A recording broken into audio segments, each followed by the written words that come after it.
इस वीडियो में हम सॉल्व करेंगे एक्सरसाइज 9.1 क्वेश्चन नंबर 2 और क्वेश्चन नंबर 2 है a tree breaks due to storm and the broken part bends so that the top of the tree touches the ground making an angle 30 degree with it.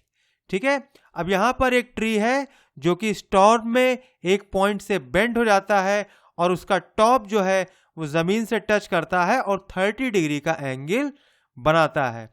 The distance between the foot of the tree and the point where the top touches the ground is 8 metre. अब उस point से foot of the tree के बीच की जो distance है वो 8 metre है। Find the height of the tree. अब हमें उस ट्री की हाइट पता लगानी है। तो इस क्वेश्चन को कैसे सॉल्व करेंगे? सबसे पहले इस क्वेश्चन को हम समझ लेते हैं।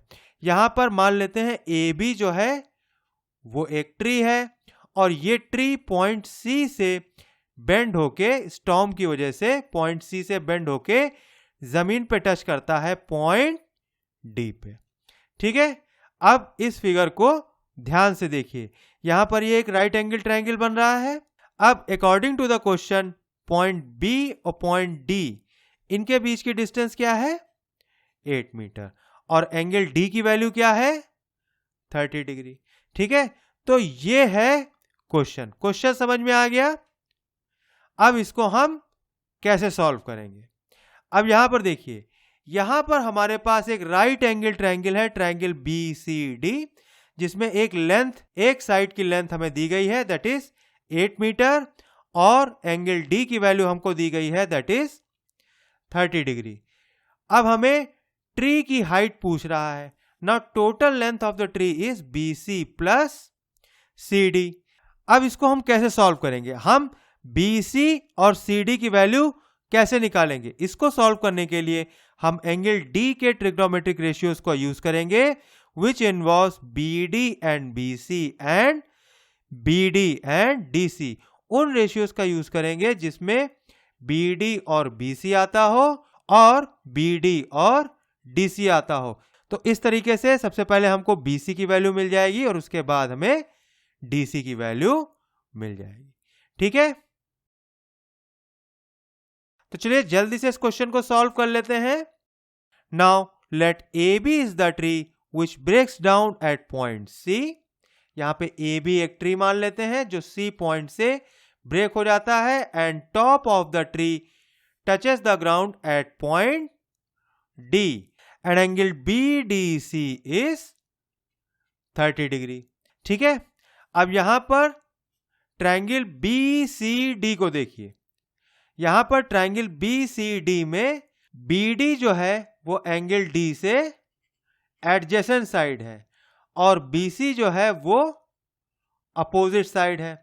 तो हम ट्रिग्नोमेट्रिक रेशियो का यूज करेंगे which involves opposite side and adjacent side and that is TOA. That means tan is equal to opposite side upon adjacent side.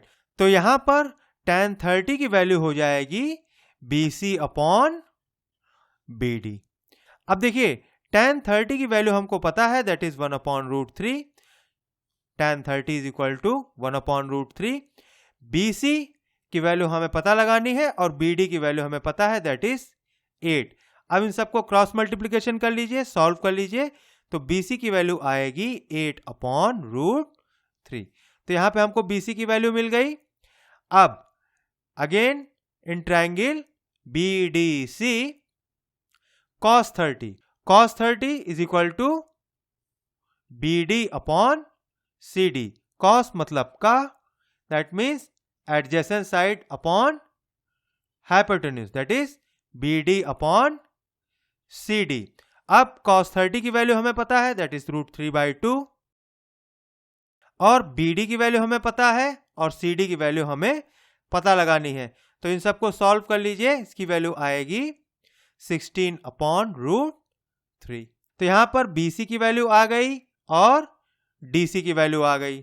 Now total height of the tree is BC plus CD।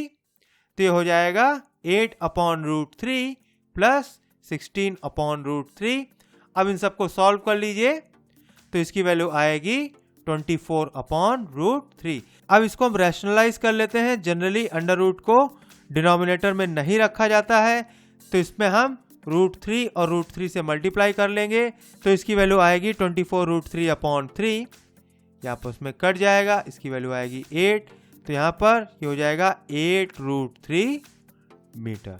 Therefore, height of the tree is 8√3 meter, and that is our answer.